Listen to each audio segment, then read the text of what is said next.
एक बार फिर से स्वागत है आप सभी का हमारे YouTube channel world of Hindi पर। मैं संजय सर। आज मैं आपके कक्षा 8 से हिंदी की पाठ्यपुस्तक अनुगुंज से पाठ 15 मैया का प्रश्न अभ्यास पढ़ाने जा रहा हूँ। पाठ 15 है मैया। लेखक हैं आचार्य श्री पूजन सहाय जी। सबसे पहले मैं मौखिक प्रश्न की ओर चल रहा हूँ। निम्नलिखित प्रश्नों के मौखिक उत्तर दीजिए।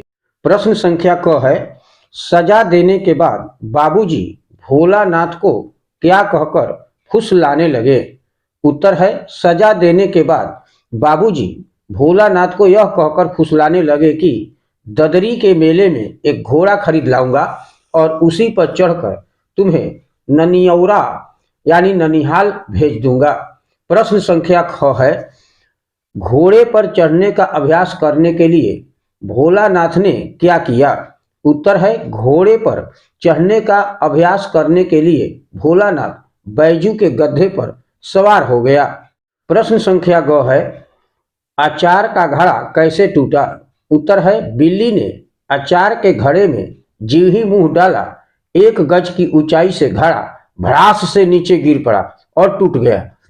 प्रश्न संख्या घ है, बाबूजी का स्वभाव कैसा था। उत्तर है, बाबूजी ऊपर से सख्त परंतु अंदर से नरम स्वभाव के थे। लिखित प्रश्न है यानी दीर्घ प्रश्न। निम्नलिखित प्रश्नों के उत्तर लिखिए। प्रश्न संख्या क है, बाबूजी कल की कौन सी घटना के कारण लेखक से नाराज थे। उत्तर है, कल लेखक ने बैजू वगैरह के साथ मिलकर बड़ी बदमाशी की थी, जिस वजह से बाबूजी लेखक से नाराज थे। प्रश्न संख्या ख है, बैजू कौन था, लेखक उसके दल में क्यों शामिल हुआ। उत्तर है, बैजू गांव का एक आवारा लड़का था। घोड़े पर चढ़ने का अभ्यास करने के लिए लेखक उसके दल में शामिल हुआ। प्रश्न संख्या ग है, चिरकुट परेशान क्यों था। उत्तर है, गड्ढे की छान खोलकर न जाने लड़कों ने उसे किधर खदेड़ दिया था, बेचारा चिरकुट इसीलिए परेशान था। प्रश्न संख्या घ है, मां ने बाबूजी की डांट से बचने के लिए भोलानाथ को क्या करने को कहा। उत्तर है, मां ने बाबूजी की डांट से बचने के लिए भोलानाथ को भंडार घर में सोने को कहा। प्रश्न संख्या अंग है, भूख मिटाने के लिए भोलानाथ ने क्या क्या किया। उत्तर है, भूख मिटाने के लिए भोलानाथ ने पहले तो भंडार घर में रखे सारे खाने खा लिए, फिर भी भूख न मिटी तो मीठा और नमकीन अचार गपकने लगा। तीसरा है, निम्नलिखित पंक्तियां किसने किससे क्यों कही। कथन है यहाँ, वहां किसने किससे और क्यों।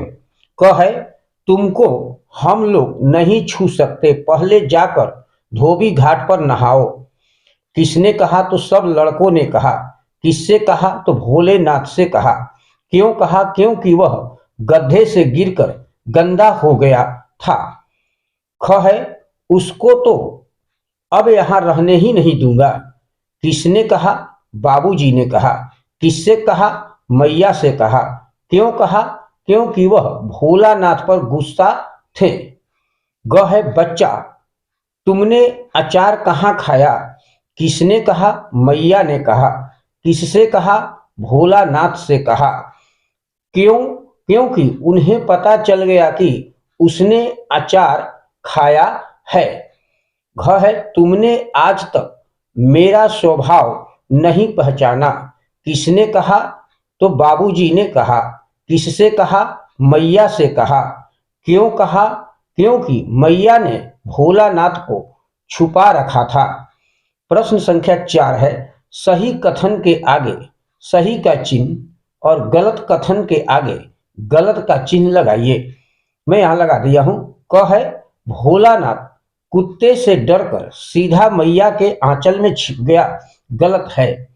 ख है, ददरी के मेले को अभी 2-3 दिन बाकी थे, गलत है।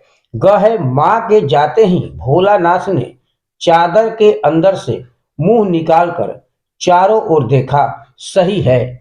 घ है, बीमार रहने पर भी मां अचार के घड़े में किसी को हाथ डालने नहीं देती, सही है। अंग है, जल्दी में भोलानाथ ने अचार के घड़ों के मुंह खुले ही छोड़ दिए, सही है। भाषा कौशल है। पहला है रचना के आधार पर वाक्य भेद लिखिए। मैं यहाँ लिख दिया हूं। क है हमने बाबूजी की बात मान ली। ये वाक्य सरल वाक्य का भेद है। ख है जब सब लड़के मिलकर पीछे से हल्ला करते थे तब घोड़ा बड़ी तेजी से दौड़ता था। ये वाक्य मिश्रित वाक्य का भेद है। ग है बहू तेरे लड़के भाग निकले और हम भी घर की ओर भागे। यह वाक्य संयुक्त वाक्य का भेद है। घ है बाबूजी बाहर चले गए। ये वाक्य सरल वाक्य का भेद है। अंग है हम अगर भीतर किवाड़ बंद करके न सोए होते तो सारा दोष बिल्ली के सर मढ़ा जाता। ये वाक्य मिश्रित वाक्य का भेद है। दूसरा है जो शब्द किसी शब्द या पद के बाद लगकर उसके अर्थ में विशेष बल देते हैं निपात कहलाते हैं। जैसे ही, भी, तो, तक, भर, मात्र, केवल। तो उसी के आधार पर यहाँ रिक्त स्थानों की पूर्ति निपातों द्वारा कीजिए। क है लड़कपन से ही उसका मन बहक गया है। ख है मेरी बात तो सिर्फ एक कान से सुनकर दूसरे कान से निकाल देता है। ग है भोलानाथ बाबा की बात भी नहीं मानता था। घ है बैजू के दोस्त भी हंसने लगे। अंग है तुम तो बात अनसुनी कर देते हो। तीसरा है विस्मयादि बोधक से वाक्य पूर्ति कीजिए। मैं यहाँ कर दिया हूं। क है अरे तुम तो मेरे राजा बेटे हो। ख हाय तुमने सारा अचार अशुद्ध कर दिया।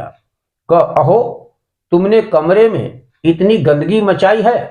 घ शाबाश तुम अगली बार फिर से कक्षा में प्रथम आओगे। अंग है आह चोरों ने सारे गहने लूट लिए। इस पाठ में जितने भी शब्दार्थ हैं और प्रश्न अभ्यास उसे अपनी काच पुस्तिका पर अच्छे तरीके से लिख लीजिएगा और उसे याद करते रहेगा। Thank you. मैं संजय सर।